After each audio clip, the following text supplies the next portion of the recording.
అప్పుడెప్పుడో జడ్పీటీసీగా గెలిచాడు. అంతకు మించి ప్రత్యక్ష ఎన్నికల్లో దువ్వాడ శ్రీనివాస్ సాధించిందేమీ లేదు. అయితే వైసీపీలో ఎదగాలంటే ఏ క్వాలిఫికేషన్ కావాలో అది మాత్రం పుష్కలంగా ఉందతనికి. అదే నోటి దూకుడు. ముఖ్యంగా చంద్రబాబు, పవన్లను వ్యక్తిగతంగా దూషిస్తూ సొంత పార్టీలో హైలైటయ్యాడు. పవన్ వైవాహిక జీవితం గురించి పదే పదే విమర్శలు గుప్పించి జగన్ దగ్గర మంచి మార్కులు కొట్టేశాడు. దాంతో జగన్ ఏరికోరి అతన్ని ఎమ్మెల్సీని చేశారు. ఇప్పుడు అలాంటి దువ్వాడ ఫ్యామిలీ లైఫ్ రచ్చకెక్కింది. కన్న కూతురే అతనిపై విమర్శలు గుప్పిస్తుంది. దాంతో జనసైనికులతో పాటు నెటిజన్లకు అతను ఒక రేంజ్లో టార్గెట్ అవుతున్నారు. శ్రీకాకుళం జిల్లా వైసీపీ ఎమ్మెల్సీ దువ్వాడ శ్రీనివాస్ కుటుంబం వివాదం రచ్చకెక్కింది.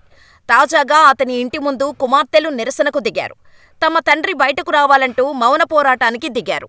ఎన్నికలకు ఏడాది ముందే దువ్వాడ శ్రీను కుటుంబ వివాదాలు బయటపడ్డాయి.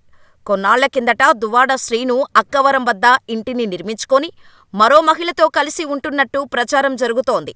వైసీపీ ప్రభుత్వ హయాంలో టీడీపీ, జనసేన నాయకులపై మితిమీరిన నోటి దురుసుతో విమర్శలు చేసిన దువ్వాడ శ్రీనుకు 2021లో జగన్ ఎమ్మెల్సీ పదవి కట్టబెట్టారు. కాంగ్రెస్తో పొలిటికల్ ఎంట్రీ ఇచ్చిన అతను 2001లో శ్రీకాకుళం జిల్లా యువజన కాంగ్రెస్ కార్యదర్శిగా, 2006లో జడ్పీటీసీగా గెలిచి శ్రీకాకుళం జిల్లా పరిషత్ వైస్ చైర్మన్గా పనిచేశాడు. తర్వాత కాంగ్రెస్ పార్టీకి రాజీనామా చేసి చిరంజీవి ఏర్పాటు చేసిన ప్రజారాజ్యం పార్టీలో చేరి 2009లో జరిగిన అసెంబ్లీ ఎన్నికల్లో టెక్కలి నియోజకవర్గం నుండి పోటీ చేసి 3వ స్థానానికి పరిమితమయ్యాడు. తర్వాత వైసీపీలో చేరి 2014లో టెక్కలి ఎమ్మెల్యేగా, 2019లో శ్రీకాకుళం ఎంపీగా పోటీ చేసి ఓటమి మూటగట్టుకున్నాడు. జడ్పీటీసీగా తప్ప ఇంకెప్పుడూ ప్రత్యక్ష రాజకీయాల్లో గెలవని దువ్వాడను అధికారంలోకి వచ్చిన 2ఏళ్లకు జగన్ ఎమ్మెల్సీని చేశారు. మొన్నటి ఎన్నికల్లో మళ్లీ టెక్కలి అసెంబ్లీ సీటు ఇచ్చి తానే వచ్చి ప్రచారం కూడా నిర్వహించారు. అయినా దువ్వాడ 34.5 వేల ఓట్ల తేడాతో వరుసగా 4ఓసారి కూడా ఓటమి పాలయ్యారు. ఎన్నికలకు ఏడాది ముందే దువ్వాడ శ్రీను కుటుంబ వివాదాలు బయటపడ్డాయి. అప్పట్లో జిల్లాకు వచ్చిన జగన్ టెక్కలి అసెంబ్లీ సీటును దువ్వాడ శ్రీనుకే ఇస్తున్నట్టు ప్రకటించారు. ఆ తర్వాత కొద్ది రోజుల్లోనే దువ్వాడ శ్రీను సతీమణి దువ్వాడ వాణి కొంతమందిని వెంటబెట్టుకొని జగన్ను కలిసి భర్తపై ఫిర్యాదు చేశారు. ఆ తర్వాత పరిణామాలతో టెక్కలి నియోజకవర్గ వైసీపీ ఇన్ఛార్జిగా దువ్వాడ వాణిని నియమించారు.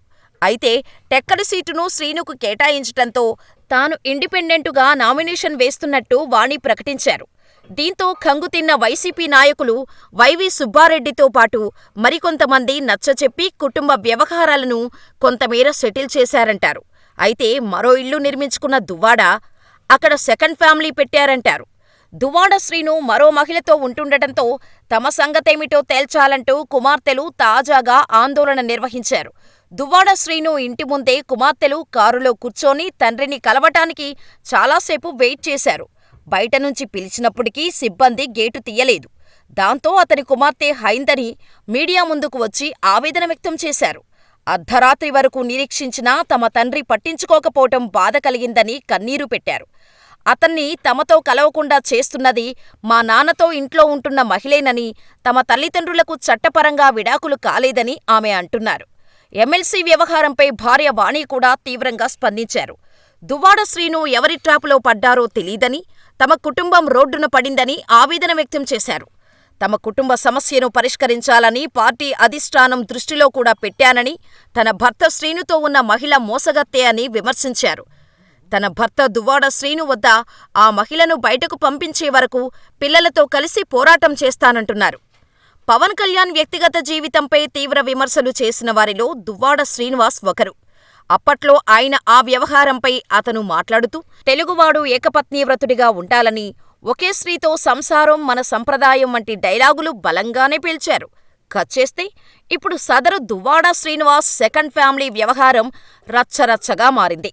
భార్యాబిడ్డలను వదిలి పెళ్లి అయిందో లేదో తెలియని 2వ మహిళతో ఆయన ఉంటుండటం వివాదాస్పదమైంది. తమకు అన్యాయం చేస్తున్నాడంటూ అతని భార్య, కుమార్తె రోడ్డుపైకి వచ్చి నిరసన తెలుపుతున్న పరిస్థితి. దాంతో ఇప్పుడతను సోషల్ మీడియా జనసైనికులకు గట్టిగానే ట్రోల్ అవుతున్నారు. ఇక ఇప్పుడు దువ్వాడ కొత్త డ్రామాకు తెరలేపారు. అప్పట్లో కూటమి నేతలపై చేసిన అనుచిత వ్యాఖ్యలకు సంబంధించి భయపడుతున్నారో, లేక ఫ్యామిలీ రచ్చతో కంగారు పడుతున్నాడో కానీ తన దగ్గర తుపాకీ ఉందని, దానికి లైసెన్స్ ఇవ్వాలని కోరుతూ ఎస్పీ దరఖాస్తు చేసుకున్నారు. ఆయనకు కొంతమంది వ్యక్తుల నుంచి బెదిరింపు కాల్స్ వస్తున్నాయట. అలాగే కొంతమంది ఆయన ఇంటి వద్ద అనుమానంగా రెక్కీ నిర్వహిస్తున్నారట. ఇదే విషయమై జులైలో కూడా టెక్కలి పోలీసులకు ఎమ్మెల్సీ దువ్వాడ శ్రీనివాస్ ఫిర్యాదు చేశాడు.